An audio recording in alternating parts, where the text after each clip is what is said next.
We'd been swimming all day. My buddy and I were getting tired, but we just didn't want to get out. We were just having way too much fun. Me and my buddy had gotten hit by a couple waves, and when I looked over, my friend wasn't moving, so I started yelling for help. I've been on duty for a couple of hours, and I saw these guys swim the whole time. I watched a couple of waves clobber him, and I saw one of them waving his arms, but I couldn't see his buddy. So I grabbed the can, and I hit the ground running. We were dispatched to a drowning incident, and these are some of the worst because a lot of the time the victim dies before we can get there, and typically if they do survive, they suffer from some sort of permanent brain damage.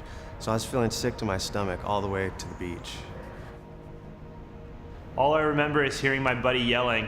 He was telling me to hold on. I was really fortunate that he was there to help me out. We got the victim onto the jet ski and raced him back to the beach, and that's where our crew was waiting for him. They had him out of the water before we got there. We continued with chest compressions to keep his heart beating. The more oxygen you could pump through his body, the less chance there is of any brain damage. It was so scary seeing all those people working on my friend, trying to keep him alive.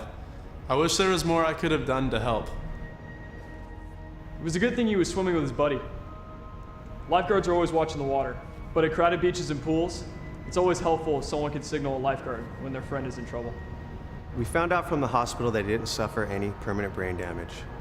It was a positive outcome. We did our part, and it's important you do yours. Always swim with a buddy.